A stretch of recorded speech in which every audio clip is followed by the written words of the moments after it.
my name is Kirsten. This is my presentation on nightmare disorder. But before we get started, I want you to think about if you recall any nightmares that you've had. Maybe when you were younger, maybe in the past year, past month, past week. Even if you've had a really bad nightmare in the past week, you probably still don't have this disorder, so don't worry. So it is a common form of parasomnia, which is like a sleep disorder. Insomnia also falls under this category. It is defined as a repeated occurrence of nightmares with disturbance resulting in clinically significant distress or impairment in social, occupational, and other functions of daily living. So there's no routine tests that are done to show this, and it's not just your typical nightmare. It's not you just wake up from a bad dream and you go about your day. This is stuff that seriously impacts your daily functioning. So first off, what is the difference between a nightmare and a night terror? So a nightmare occurs during REM sleep, and people wake up conscious and they can recall this dream, so they can tell you exactly what happened. But in a night terror, these people often, even if they're awake, they might not be conscious, they might be sleepwalking, they might be sleep talking, they're typically unresponsive, they have extreme motor activity, and this occurs during non-REM sleep. So the exact etiology of nightmare disorder is unclear. There's a lot of proposed theories about it, but nothing that's been scientifically concluded yet. Due to the strong association between nightmare disorder and psychiatric complications, nightmares are being recognized as an important target for treatment, not only as a secondary symptom of psychopathology. So people are starting to treat nightmares actually as like their own condition, that maybe people that have these terrible nightmares don't have PTSD or depression or anxiety. Maybe they only have nightmares. So this is most common in children between the ages of 3 to 8. This is because they have difficulty distinguishing between reality, fantasies, and dream content. So this is like the most people that report nightmares as children. There's little research on prevalence among older adults.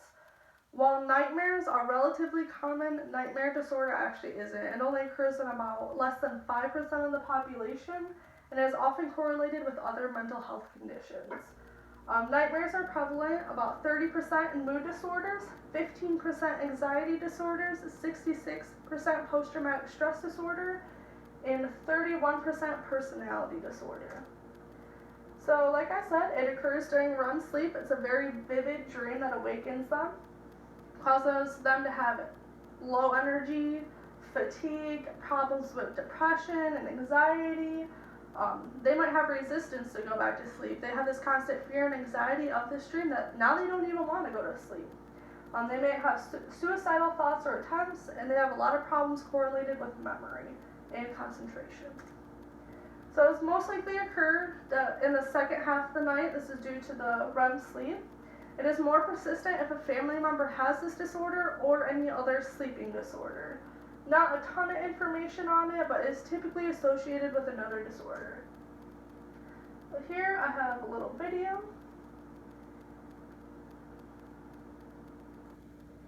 So right here you can see this little girl. These are her nightmares up on her wall. And she's going to sleep. And you can see right here, she's going into that real deep sleep. So she's getting into that REM sleep. And her dream is starting off pretty normal, just sitting around a campfire, but then it turns bad.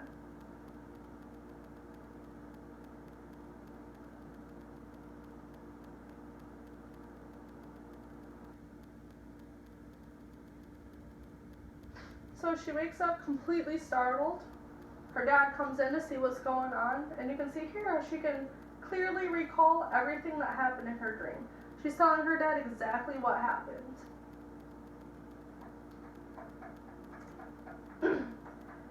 So nightmares are more common in younger children, but they are prevalent across the lifespan. Women report more nightmares than men up until the age of 60. And there are a lot more studies done on nightmares in children than adults, just because they occur more in children than adults.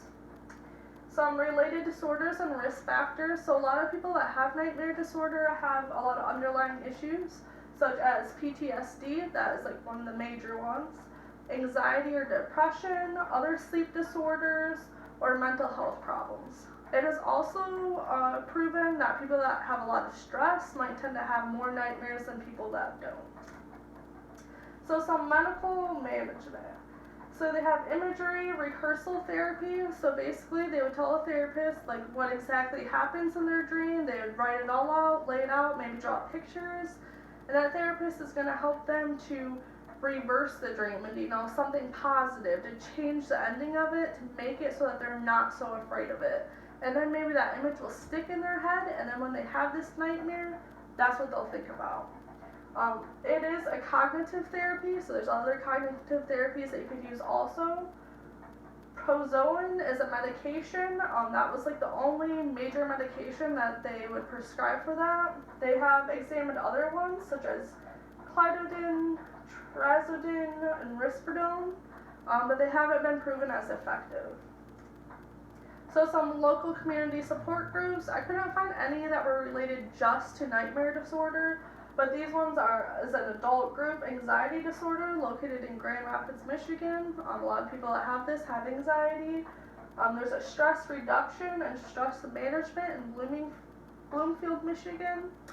That's great because a lot of people that have this disorder have severe stress and anxiety. And then there's also a suicide resource and response network located in Saginaw. Some severe cases, these people do have signs of suicide. So only Prozoin has consistently shown for the treatment of nightmares and disorder awakenings. Imagery rehearsal therapy is a cognitive behavioral therapy in which the patient re-scripts the nightmare any way he or she wants and then practices the dream using imagery. Some OT treatments, we have cognitive behavioral therapy, which actually is what the imagery rehearsal therapy is. Have detection of any other possible causes or conditions, like maybe they have anxiety, maybe they have depression, maybe they're really stressed out about something. And they also try to, prevent nightmares. Like, what can they do to prevent nightmares? If they can get rid of your anxiety, maybe you're not having these nightmares. If you can get a routine put in place, maybe you won't have as much stress in your life, and then you won't have these nightmares. Occupational performance areas that are impacted. So this impacts a lot of activities. So I won't go over all of them, but some of the big highlights are sleep. They can't sleep, they can't fall asleep, they can't stay asleep, they have severe problems sleeping. Some other areas are caring for other people. Driving is a big one. These people have lack of sleep, they don't really know what's going on, they're just thinking about this dream, they might be really distracted when they're driving. This could affect their work areas, their play, their leisure. They might not be interested in stuff anymore because they're just so tired. These are my references. And then for my game, since we're unable to do it, I'm just going to kind of explain it and then I'll show you the game. What I was going to do is have you split up into two different groups. And then they'll line up, so two people will go against each other each time. So over here,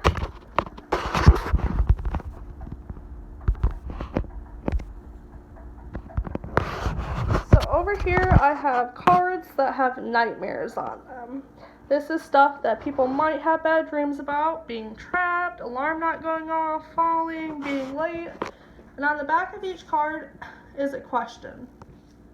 So what you guys would do is you would pick a category. So let's say you picked being attacked. This was the nightmare that you chose. I would flip it over and I would read it. It says, does nightmare disorder occur during REM sleep or non-REM sleep? So the correct answer would be REM sleep. So if you got this correct answer, you would get a point. Whoever got the most points at the end would win. Since we're unable to do it, I'll just go over some of the questions for you. So let's pick being trapped. So the question is, nightmares are more likely to occur towards the beginning or end of the sleep. So the correct answer would be towards the end of your sleep, during that REM sleep. Let's do another one. Let's do falling. So nightmares are most common in children between what ages? So the correct answer would be 3 to 8. being chased. Nightmare disorder can cause a person to have suicidal thoughts or attempts. True. Let's have another one about do clowns. So, are nightmares only relevant in children or across a lifespan? It is relevant across a lifespan. Let's see, let's do missing an exam. That might be one college students have. So, name one area of occupational performance area that is impacted. So, you could choose any of those on that list. Sleep would be a big one, driving, work. Nightmare is only diagnosed if what? If they cause severe distress and impair daily functioning, not just a bad dream. Let's do natural disaster. Nightmare disorder is a common form of parasomnia. This is true. So these are my questions. There's some more in here. We would have been able to go over them, but because we're not able to, here is what my game would have been. Thank you for watching my video.